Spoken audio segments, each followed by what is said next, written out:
ay meron po tayong 5 Sundays to talk about yung paghilom. Ito pong paghilom na ito ay hindi po yung format na ginawa natin sa ating pong kabataan noong I think February ba yun? Though yung content na topic ay napadoon, pero ilalagay po natin sa congregational setup. Yung first, itong araw na ito, I'll be talking about healing the child of your past. At kukuhanin natin doon sa Psalms 147 verse 3. Though yung paghilom, and then yung gusto kong makita ho, yung Christ brings healing to the broken world. Yung second Sunday ay si Ate siya yung mag-preach about mental healing. Relevant po ngayon itong topic natin nung pag-usapan natin about priesthood nung last month. Pero sa nakita ko ay napakahalaga po yung pag-aaral natin about mental health in particular. So, and then third Sunday, si Lisa will be talking about emotional healing. At Thanksgiving Sunday po natin yan. May mga announcement po tayo para dyan. Lalo na yung ating pong national office na meron pong ibinababa every Thanksgiving celebration sa month of November. And then yung 23rd, si Pastor Allen will be talking about behavioral healing. At that time naman po ay nandun po tayo sa CTTP ng Balan Church. Ay binook na po ako to speak sa kanilang Sunday Thanksgiving. So include me rin po sa prayer kaming dalawa ni Mrs. 9 o'clock din yung kanilang service ng 23. So I will not be here. So isama niyo po ako. And then last na ating conclusion topic sa last Sunday that will be on November 30, relational healing. Bakit kaya natin kailangan pag-usapan ito? Sa nakikita po natin, yung katabi niyo, tingnan niyo nga yung katabi niyo ngayon. Tumatawa po yan, pero possible din, behind that smile, ay may mga past child experience na hindi siguro na i-open or pwedeng natago lang siya, or kung ilalagay nga po natin mga sugat na pwedeng naging dahilan ng traumatic experiences. Ang katotohanan din po niyan ay most probably lahat po tayo ay hindi po exempted dito. Even you are raised up in a Christian family. Tama po ba? So in that way ay ditong mga topics na ito na ating pag-usapan, I pray na huwag po kayong umabsent. Promise nyo yung kay Lord. Of course, hindi dahil sa itong topic natin ito'y mahalaga. Pero gusto ko pong makatulong po sa bawat isa sa atin itong pag-aaral na ito. Dahil kung tutuusin, kahit na yung mga taong known na sabihin nating mga people who are being known in their life, ay meron pong mga tinatawag nating past life, lalo yung childhood experience. And that is why ay sinikap po natin ito na makita, at ang dapat nating isipin as our goal in this series ng ating buwan na ito ay yung talagang magkaroon tayo na i-allow natin si Lord na ihilom niya yung past, magkaroon tayo ng renewal at maging yung mind magkaroon ng pag-heal. Even our hearts, if you experience hurts, mabago talaga yung buhay mo natin kasi yan din po yung magiging dahilan that we could serve more the Lord in whatever capacity. At kung may mga problems in relational aspects as part ng last part natin, ay makatulong po yun. And at the same time, yung freedom. Sabi mo nga sa katabi mo, freedom. Kasi kung mabubuhay ka man dito sa mundong ito nang walang kalayaan sa iba't ibang status ng buhay, mahirap po. Pero alam ko po, as we experience the healing that comes from Christ, meron po tayong magandang kaganapan na mangyayari sa ating pong buhay.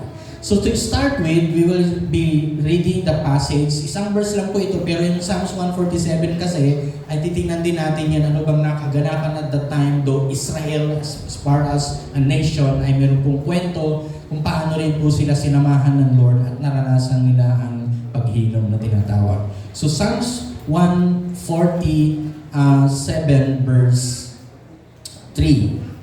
Sa NIV version, ito pong sinasabi, pwede na po natin basahin.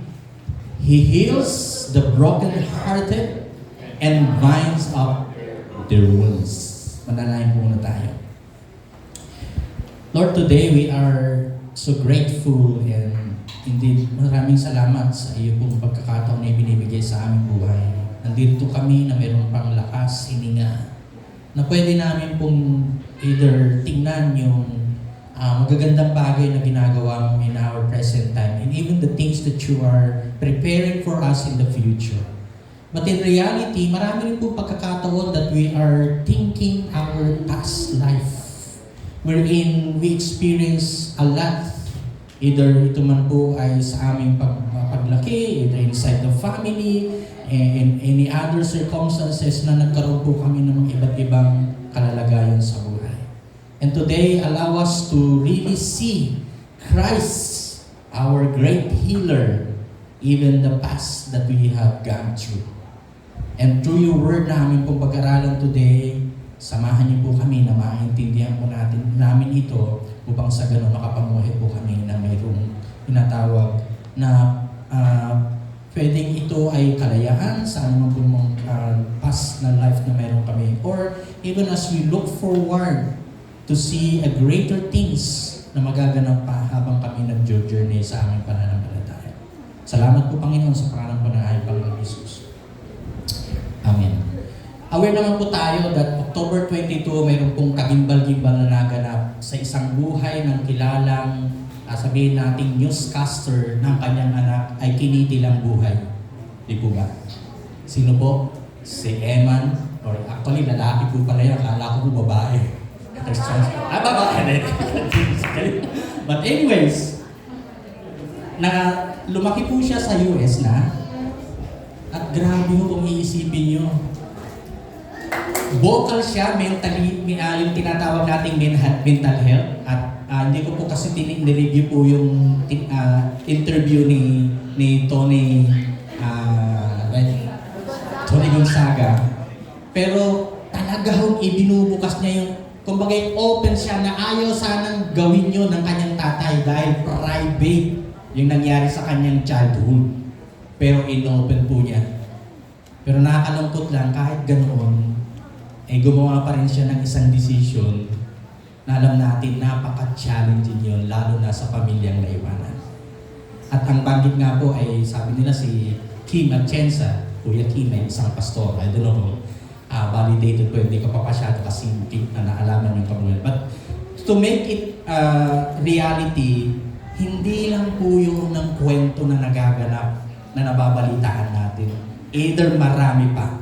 Dahil actually yung mental health data nitong recently lang ay around 2021 to 2022 may tinatawag nating na document na around 404 students suicides and 2,147 attempts, sabi ng Inquirer noong inilathala po yan, at maging yung JME network noong 2024, so parang last year lang po yan na data.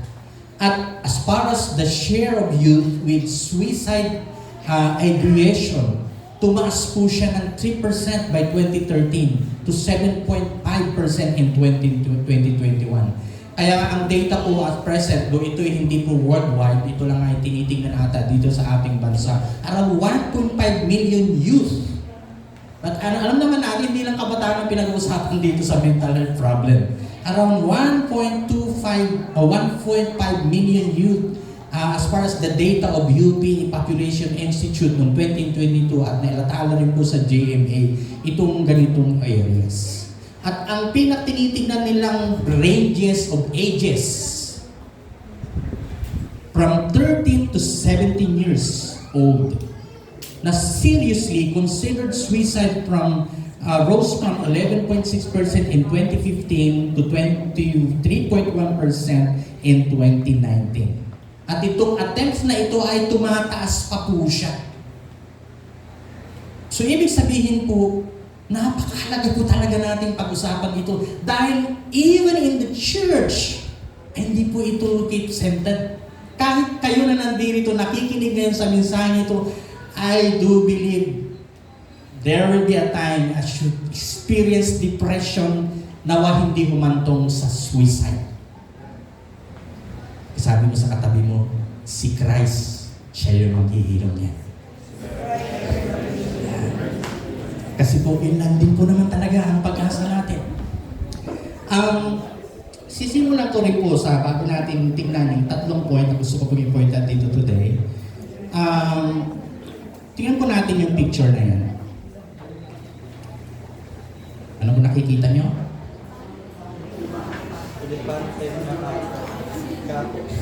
Ano nakikita nyo? Isang elepante.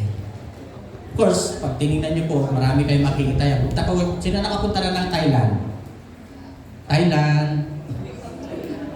Gusto nyo pong pumunta? Ayan.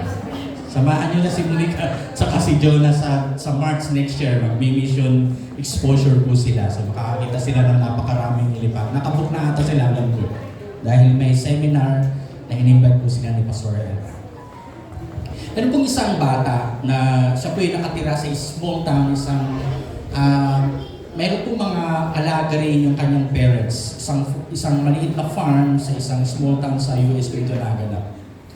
At basically, alam niya, nakikita niya yung mga ducks, chicken, pigs, cows, ay mga kalaro po niya, itong bata na ito.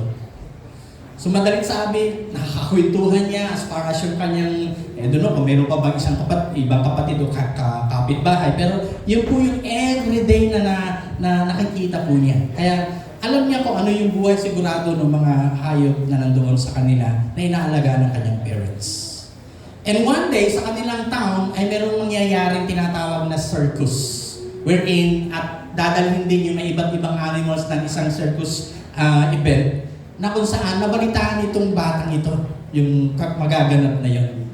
So, sa kanyang pagnanais, kinausap niya yung kanyang nanay, tatay. Gusto kong dumalo at manood tayo doon sa circus na yun, wherein makikita rin yung mga iba't ibang pagpapakita ng iba't ibang hayop. So madalit sabi, excited po siya, maging ang kanyang teacher ay nagpaalam po siya at kung saan ay gusto niyang makita kung ano pa yung mga ganap within that event. Actually, meron ding mga clowns at iba't ibang mga tinrain na mga animals, lion, maging zebra, at isa nga po doon yung elephant. Nung nagkaroon na po ng event, nag-iisip siya. Kasi wala naman sa hawla yung elepante na yan. Pero, hindi siya kumakawala at hindi siya lumalayo. Other than mga ibang hayop na nakita niya. So madalit sabi po, natapos na po yung event, nag-isip siya, ano bang mayroon doon sa elepante niya na kayang-kaya naman niya umalis o lumayo at talagang magwala doon sa area. Hanggang tinanong niya kay kanyang nanay, hindi niya maintindihan. Pero nung isa na natanong po niya, ay ikinuwento yung past life ng elephant na yan nung siya po'y habang lumalaki. Nang isa sa ginawa na nag-take po sa kanya nung maliit pa po siya, ay inilagay po siya sa, nakikita niyo po yung chain na yon sa kamaliit na tulos ng, I don't know kung kahoy yan or iron, na naging dahilan na nasa isip ng elepante kahit napakalaki na niya ngayon. At nandoon na na-oobserbahan ng maraming mga tao sa panahon na dinadala ng trainer doon sa mga show na yon, ay hindi pa rin po siya umaalis sa kanyang kinalalagyan. So anong mayroon? Nung naikwento sa kanya nung isang pinagtanungan niya, yung ganong kwento, naintindihan niya na ganun pala. Kaya pala kahit na anong nangyayari doon sa kapaligiran, siya stiff-foot pa rin po siya. Na kung tutusin, napakasimple lang naman, liit lang po naman yung pangtulos na yun para makalayas po siya doon. Kaya po niyang gawin dahil sa lakas na mayroon po siya. Ano po yung kwento nito na lesson natin makikita today? Marami pong pagkakataon tayo po ay sabihin natin, naka-chained, nakagapos sa ating mga lumipas. Lalo na mga panahon na tayo ay lumalaki, maliit pa po tayo.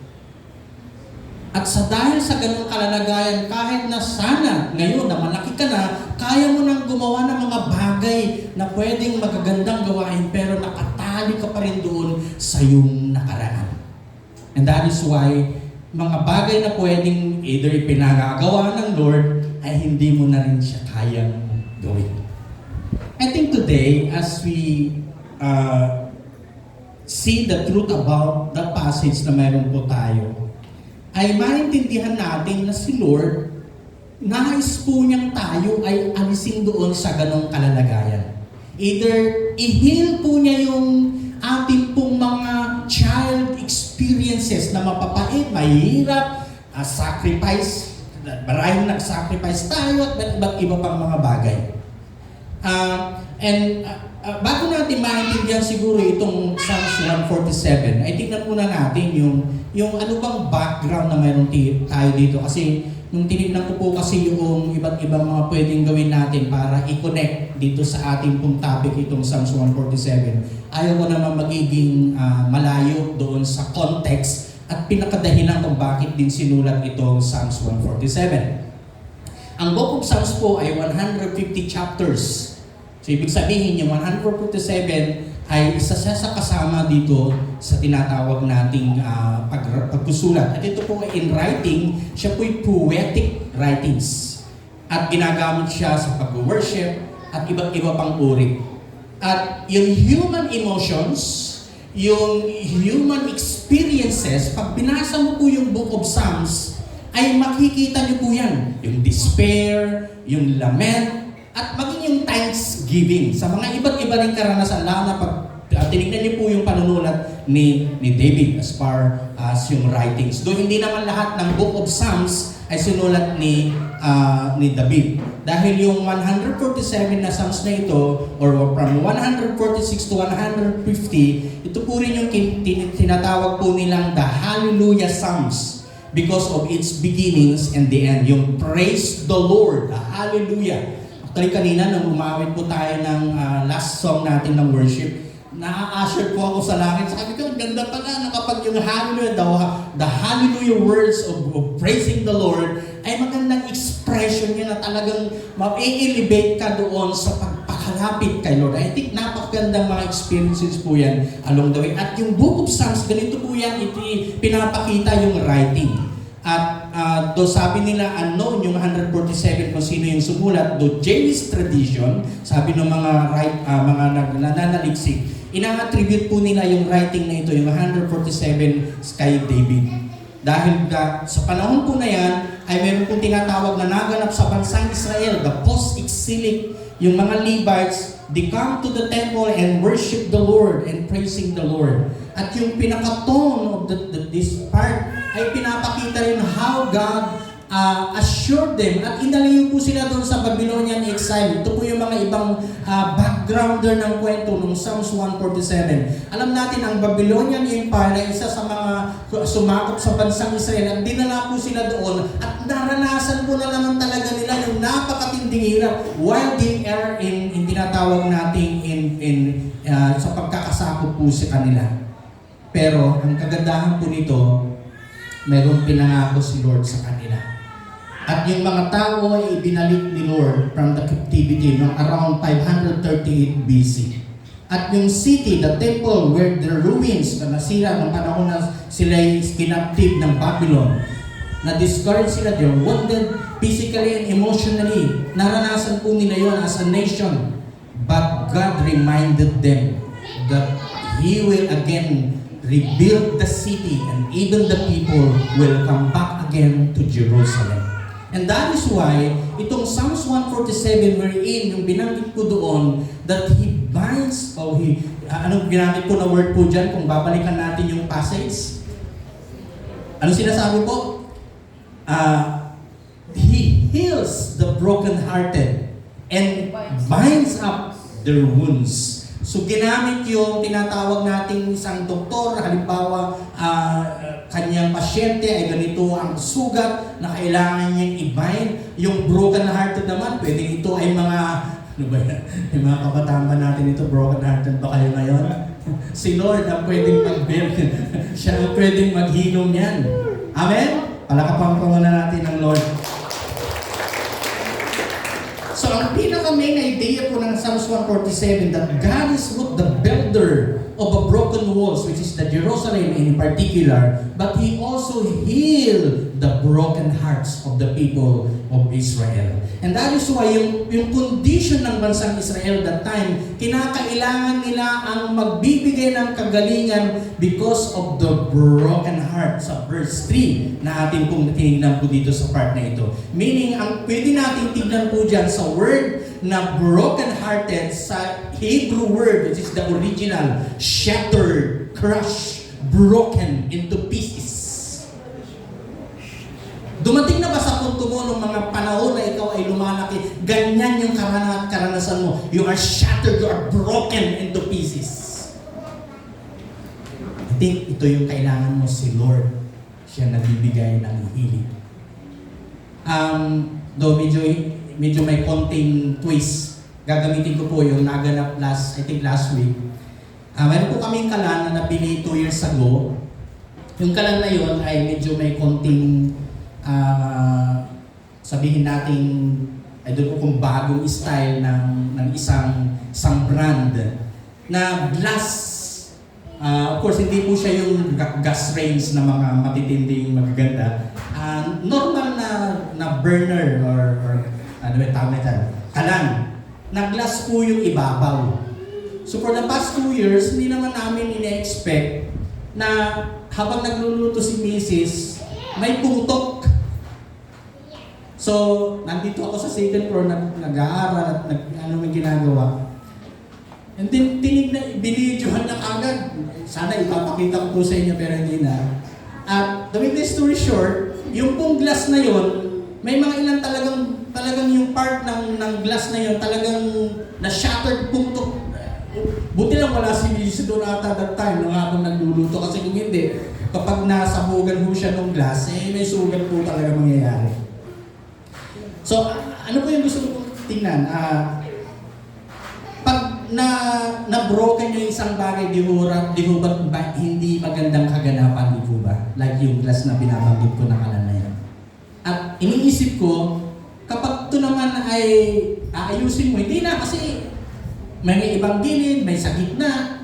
So, alam niyo yung ginawa ko, tinanggal ko talaga yun. At medyo fragile dahil pag gagawin ko yun, pwedeng matatalsik ako kasi inaano ko lahat para matanggal doon sa pinaka-frame ng kalan.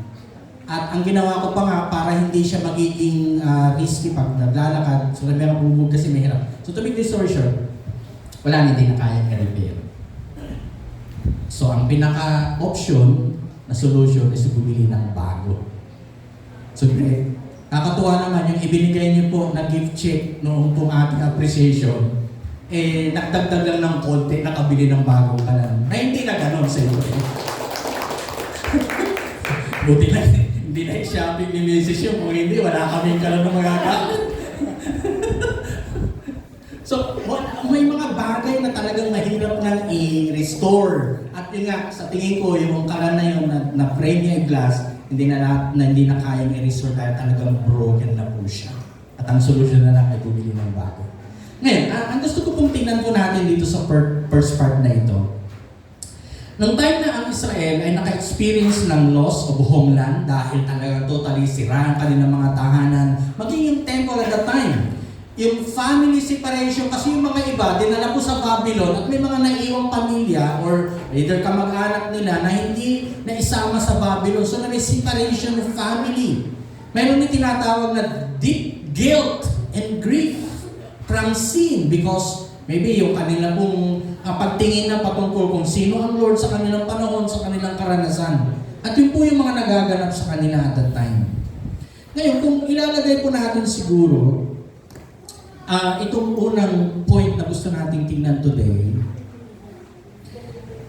marami tayong mga nakikita sa, either, well, hindi na-accepted siguro tayo mismo personally, pwede nakakatawa tayo sa mga iba't ibang pagkakataon.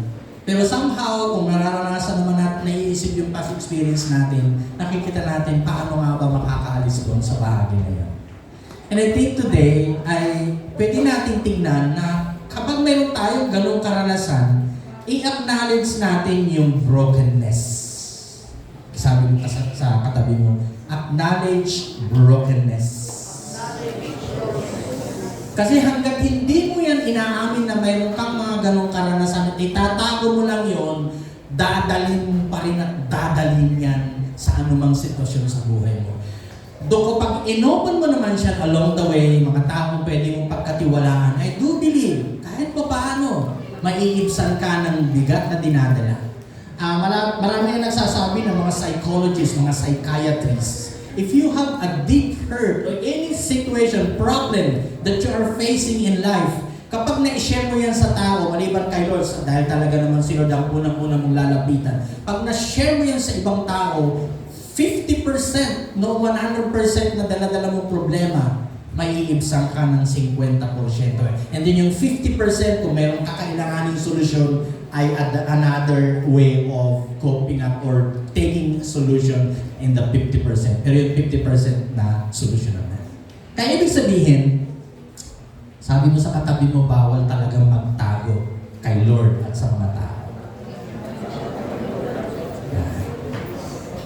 Kasi yun din po yung gusto natin makita dito sa church natin. Otherwise, kung mayroong pinipigil mo yung sarili mo, halimbawa, masaya-masaya kang tumadalo pag Sunday, pero pagdating mo sa bahay, taladala mo pala, de-depress ka na. Kapatid, mayroon tayong Lord na nagbibigay ng healing. Though kailangan din natin ang mga kapatiran who will be journeying with us in our pain. Yung tinatawag natin kung mayroon tayong naranasan ng betrayal, the grief, the rejection. At today, God invites you to be honest enough to acknowledge your brokenness.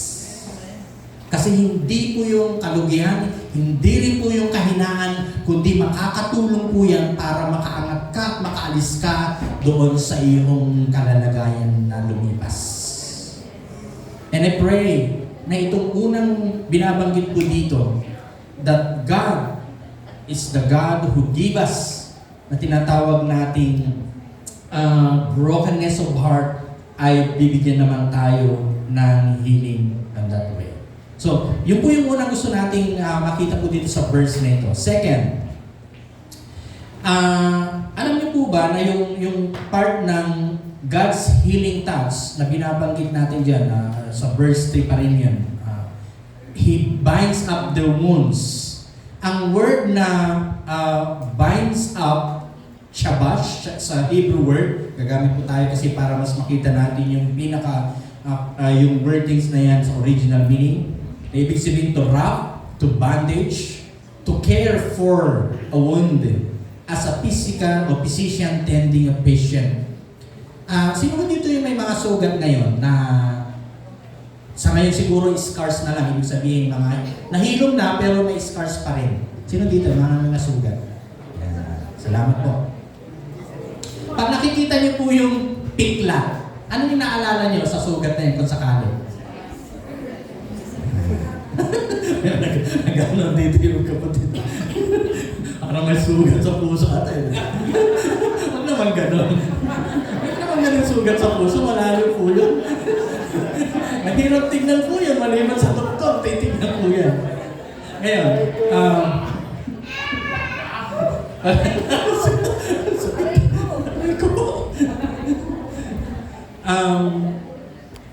mostly, kapag ang isa namang wound na hindi pa humihilo, kapag ito ay nasagi, na hindi sinasadya, anong mangyayari naman sa'yo? It hurt! Malamang siguro, isipin mo, ano naman? Hindi pa ka naghihilom. Sinagi mo pa. Mas lalong masakit po yan, di ba? Lalo ka talagang po yan, yung mga fresh pa na sugat. Ganun po yung mangyayari po dyan. Talagang mararamdaman mo talaga yung sakit, yung pain. At maiisip mo kung ano yung nangyari at that time. At talaga po, nung susunod kong kwento, nung bumili na po ng bagong kaming ng kalan, di ba kailangan mo i-assemble kasi may mga ibang part na kailangan i-assemble. At yung i-assemble ko doon, ilalagay ko po yung parang 4 na patungan po yun na guma. Maliliit lang po naman yun, tapos matalas po yung mga ibang part ng kalan na binili namin. Alam niyo po talaga nagkasugat po ako yun, medyo maliit na nga lang.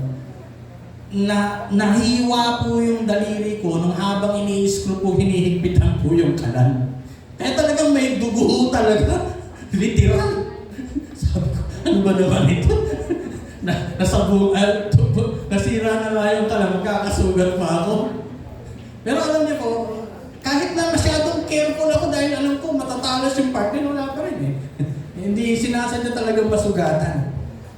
Buti na lang, bandang hapon na ho yun kasi may mga time na kapag mga araw, mga umaga, medyo maano po ko yung aking dugo. Pero hindi na masyado madugo yung daliri ng that time. So, wala akong ginawang pagbaban o yung paglarap ng aking sugat that time. Kasi alam ko, yung physical po kasi natin, dinisenyo na ng Lord kapag may mga sugat, magkakanya na rin po yung humilong. Yung antibiotic and everything, hindi mo naman basta-basta na kailangan po yan unless na talagang fragile na pang matindi. Kailangan mo yung mga gamot. At ang katotohanan, after a day, nakita ko unti-unti nang sumasarado yung nasugat because of that physical antibiotic na ibinigay nila sa ating katawan. Maghihinom ng tarili lang talaga ho niyan. Hindi ko na in-applyan ng anything, either Band-Aid. Pero dito sa binabanggit po dito, it is because God will touch their lives, their situation as broken. Pero tinignan po dito ng Lord, siya yung tinatawag nating magbibigay ng healing touch. Kaya nga, God does not just acknowledge our pain, He personally attends to it. Kaya kung iniisip mo, ay kawawa naman ako nung lumaki ako, ganito ang trato ng aking mga magulang o mga kapatid. Pero si Lord, alam po niya yun. Alam po niya yung naganap kahit na yung pinakamadilim na karanasan mo nung bata. Kasi si Lord, alam po niya yan.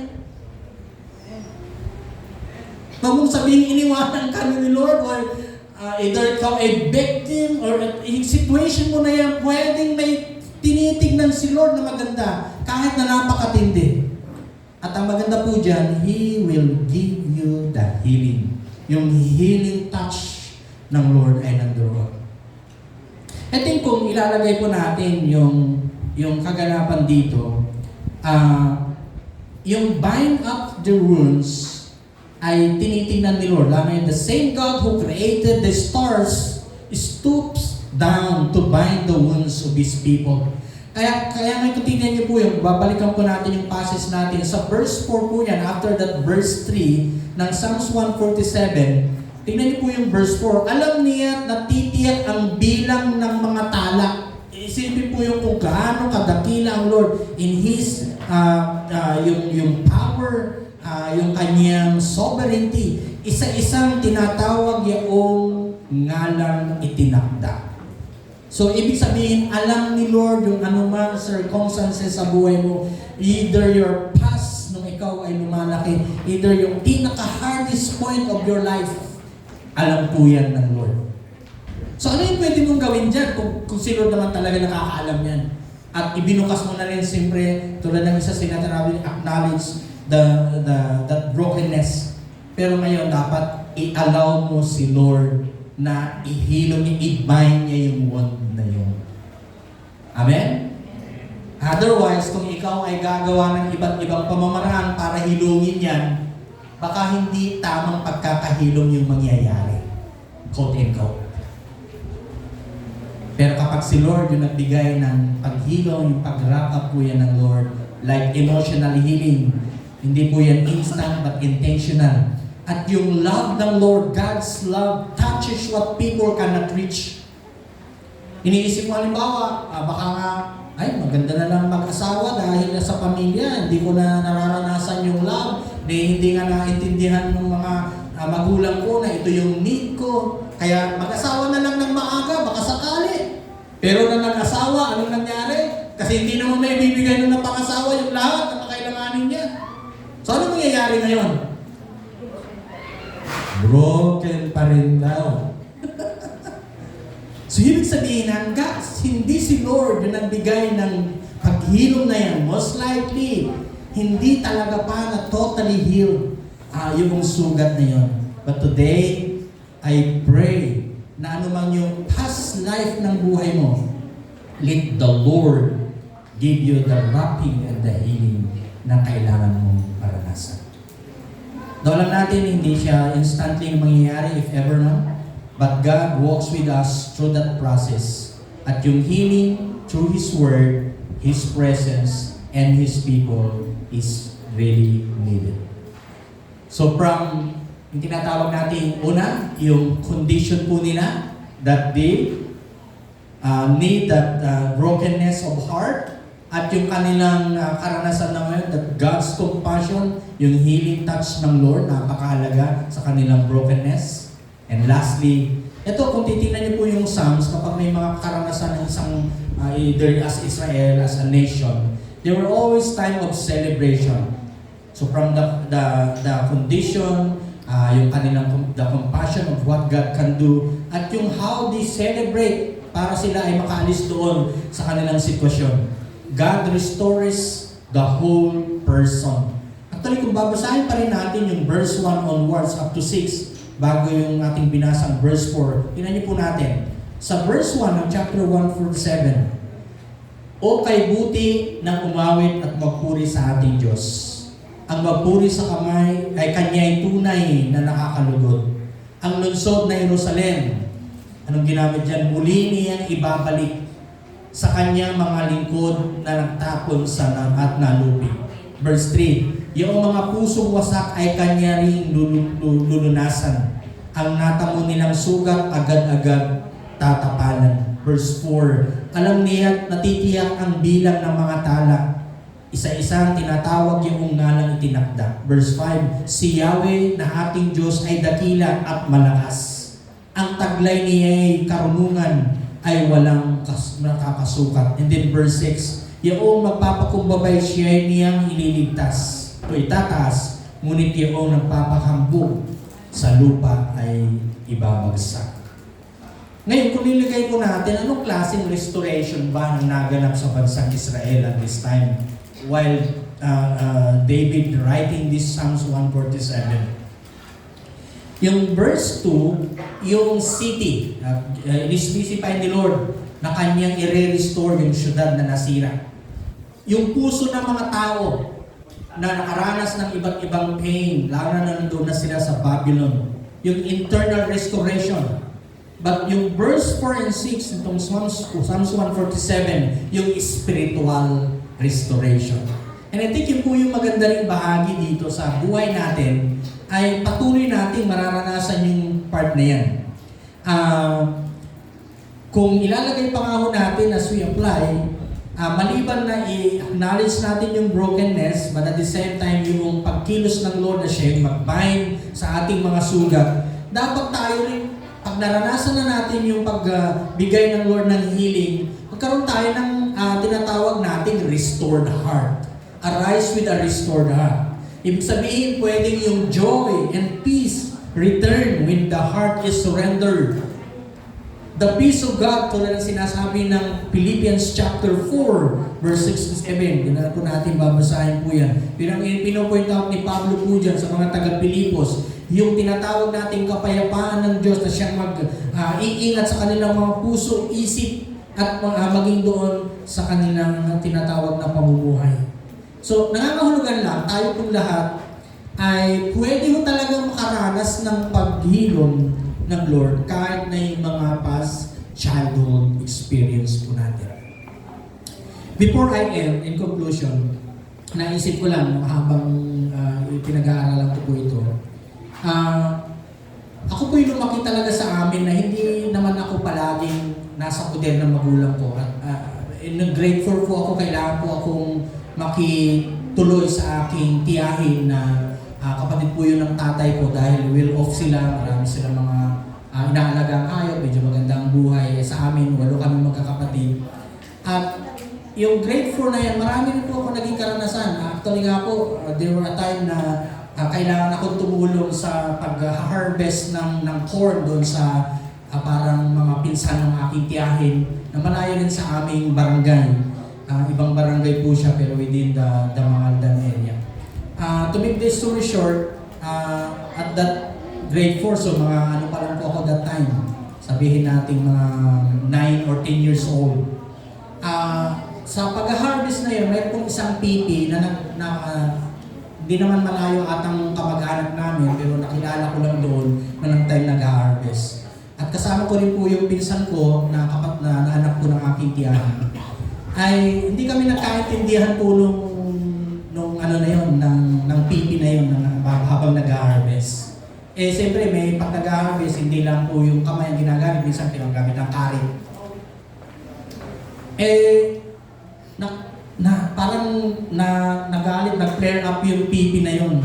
So ako naman, to make myself, para hindi ko anong gagawin niya kasi hindi ko rin maintindihan. Talagang iniindahan ako nung kanyang hawak na karit. Kailangan ko tumakbo.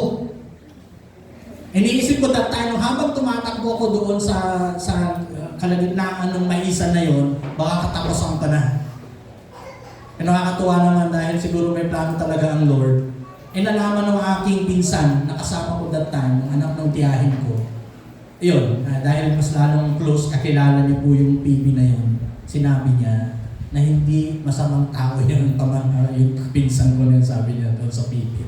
So, isang karanasan, matindi ho yung takot ko that time, sabi ko, kaya siguro may makakataon na minsan mahirap akong humarap sa tao dahil doon sa ganong karanasan. At marami pa, at alam niyo po na overcome ko lang po yan after na, ayun, nag-high school ako at nakakilala po ako kay Lord. At nung pinapalagan ko po yung lahat ng mga iba't ibang karanasan na yun, nakikita ko ngayon na si Lord naman talaga lang ang pwedeng magbigay ng complete na healing. And thank the Lord today, masasabi ko na kahit na doon sa pinakamahihirap na karanasan ko sa buhay, si Lord ay napakatapat. Kaya our childhood or past experiences often dictate our present reactions. But Christ calls us to face our past with no fear, but with faith. He redeems the child in us who was abandoned, shamed, or unheard. Ibig sabihin, the cross declares the past no longer defines you, pero yung love ni Lord at yung kanyang pagkilom sa atin ang mag-remind sa atin. So ano po yung unang pwede natin tingnan dito sa conclusion natin? Remember with redemption that Christ invites us to revisit our past with His truth. Ibig sabihin, kung may mga past naman tayo, kaya mo si Kristo ay magbigay ng katotohanan para makita mo ang pwede mong maranasan na kalayahan. Resting in God's nearness o yung maging mas malapit kay Lord at ikaw ay magkaroon ng kapahingahan sa Kanya. Trust that healing happens in His presence.